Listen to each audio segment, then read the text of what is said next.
Itong bansa, nagsanib-sanib na. Aba, palakas na ng palakas to. Mukhang iba na to ha. So, paano na kayo ngayon, China? Kung sakali talaga na magsanib-sanib na to, malamang sakit na to sa ulo nyo.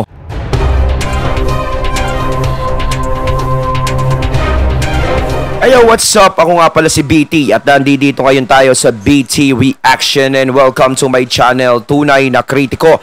At meron po tayong panonooring video ngayon. Ito po ay nagmula kay Sylar News TV. Sa mga hindi pa nakakabisita sa channel ni Sylar News TV, bisita na po kayo mga katunay. At kung hindi pa kayo nakakapag-subscribe, subscribe na din po kayo mga katunay kay Sylar News TV. At syempre, huwag nyo rin po sana kalimutan na mag-subscribe dito sa channel ko sa Tunay na Kritiko sa mga hindi pa nakakapag-subscribe, and click the notification bell para maging updated po kayo sa mga reaction videos na aking ilalabas. At syempre, huwag na natin pagtagalin. Sabay-sabay na nating panoorin ang laman ng video na hatid sa atin ni Sylar News TV at bibigyan natin ng reaksyon.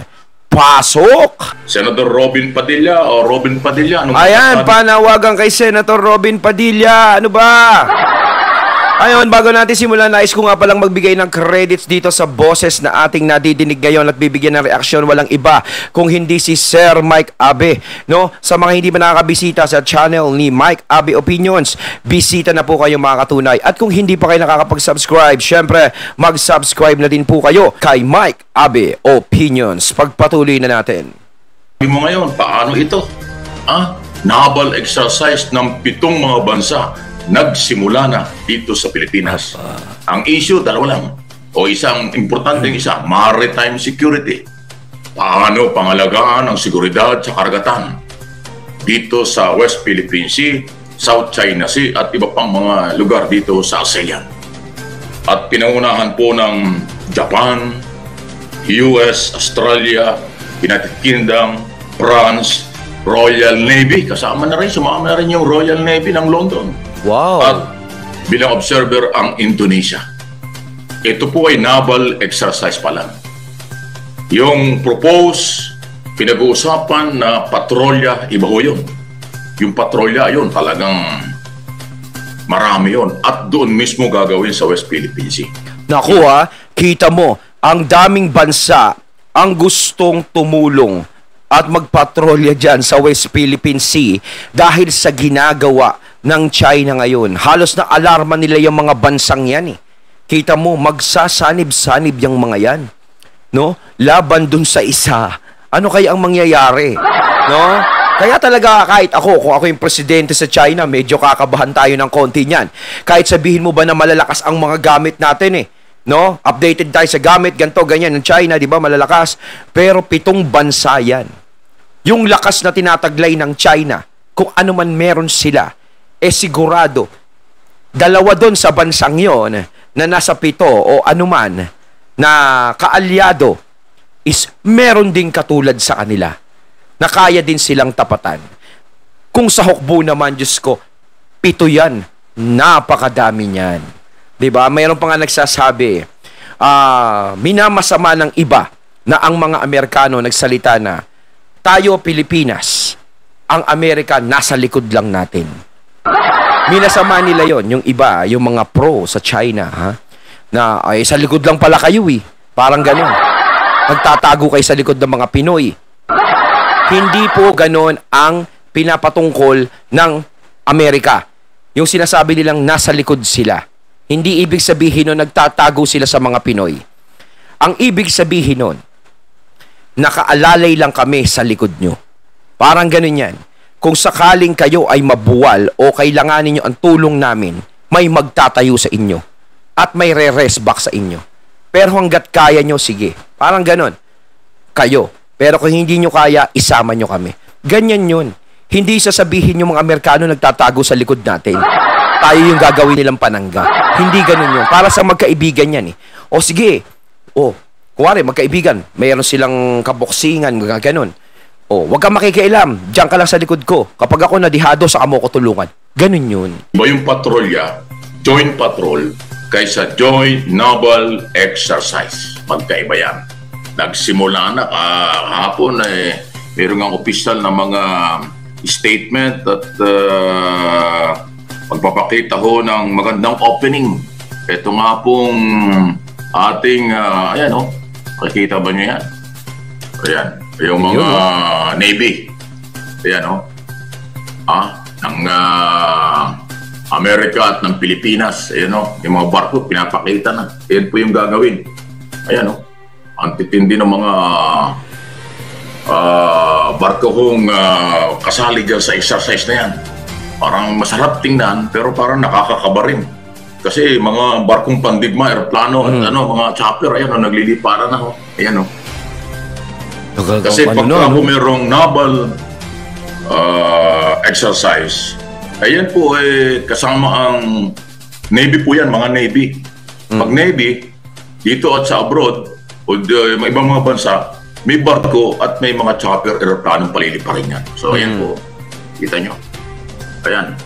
Yan po yung sinasabi nating military or Navy. Pag Navy kasi, military yan. Navy ng Armed Forces of the Philippines, Navy ng America, ng Japan, Australia, UK, France, Royal Navy, at saka Indonesia.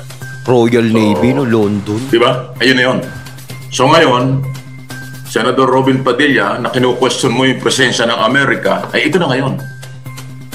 Sabi ko naman sa iyo yung presensya ng Amerika, maraming dahilan yan, kaya nandiyan sila. Maritime security, free navigation, at air space na hindi pwedeng ipagbawal. Yung kasi sinasabi ni Senator Robin, na kaya naman natin. Sinasabi niya, ay kung yung China naman daanin na lang natin sa diplomasya No, kaya kakatok tayo sa puso ni Senator Robin Padilla. No, tao po, Senator. No, kung sa tingin mo na kaya natin sila sa diplomasya, dapat dati pa sila nakinig sa atin. Pero bakit pa tayo humantong sa ganito na hindi naman dapat mangyari? 'Di ba? Hindi naman tayo hahantong sa ganito kung ang China ay marunong makinig sa atin. No, kung mayroon silang isang salita. 'Di ba? Kaso wala. No? Tayo ang lumapit sa kanila, tayo ang nakikipagkaibigan sa kanila, pero binaliwala nila lahat 'yon. Nandiyan na sige pro-China, ganto ganyan. Pero nakikita namin sa ginagawa ng China sa Pilipinas is napakamali na. Papayag ka ba na ang bahay mo ay tira ng ibang tao? Ang ibig kong sabihin, alam mo yung bahay mo, Senator Robin, di ba? Tapos biglang may papasok sa loob ng bahay mo na walang pasabi sa'yo. Tapos sasabihin niya sa'yo na dito siya titira, na dun siya titira sa bahay mo. Hindi ka po magagalit. Siyempre, magagalit ka. Ayaw niyang umalis. Kahit anong gawin niyo. Ayaw niyang umalis. Bahay niya din daw yun. Doon siya titira. Siyempre, lalaban ka. May gagawin ka, magagalit ka. Papaalisin mo siya. Naglabas siya ng sandata. Hindi ka ba maglalabas ng sandata para iligtas mo ang sarili mong buhay kung may gagawin siyang masama sa'yo? Ganon din na nangyayari sa West Philippine Sea. Yung inaangkin nila, ipinaglalaban din natin. Bahay natin yan. Atin yan. Kailangan nating ipagtanggol at pangalagaan. Gaya ng bahay mo. Ganon yan.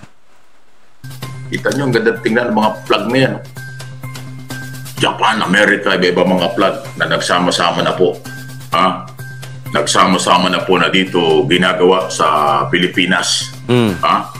Meron nga ritong statement dito, mababas, maliba ito. Conduct in the region, but it's a very important one, and I applaud the Philippine leadership in being willing to bring in other nations to what was a bilateral exercise and expand it so that we learn and train with one another. That's how you get better. Yan po, nakita nyo. Dondo ng helicopter, statement po ng mataas na opisyal ng Amerika na nandito. So, 2 linggo hanggang October 13. Okay? At alam nyo, marami pong positibong resulta yan or dahilan.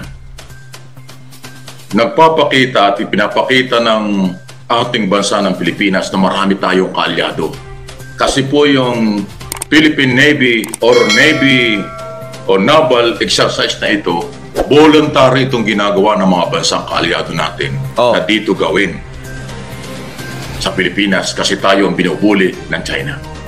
Gusto rin ipakita nitong malalaking mga bansang ito na hindi sila papayag sa pag-aangkin ng China sa South China Sea at West Philippine Sea. Tignan mo yung mga bansang yun, nakakabilib, no? Talagang ipinapakita nila yung pagtulong nila sa atin. Yung pinaglalaban natin, sinusuportahan nila. Yun ang magaganda sa mga kaalyado nating bansa.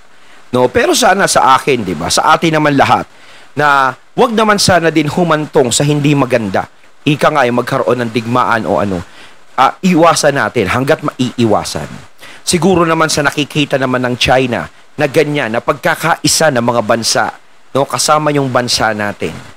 No? Medyo magigising sila ng konti. Puwera na lang kapag sobrang tapang nila at desperado talaga, wala tayong magagawa dyan.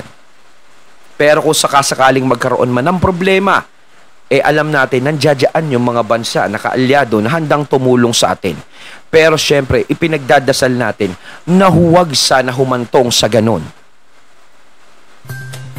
Okay, yun po yung mensahe niyan. Ipinapakita nilang nagkakaisa ang mga bansa sa mundo na sumusunod sa international law. Yun po yung speech nung sinasabi ng isang opisyal kagahapon. Yung international law ay dapat nirespeto. At yung mga hindi rumirespeto, hindi sumusunod sa international law, yan ang pinaghahandaan ng mga bansa na kaalyado ng Pilipinas at parte ng paghahanda naval exercise.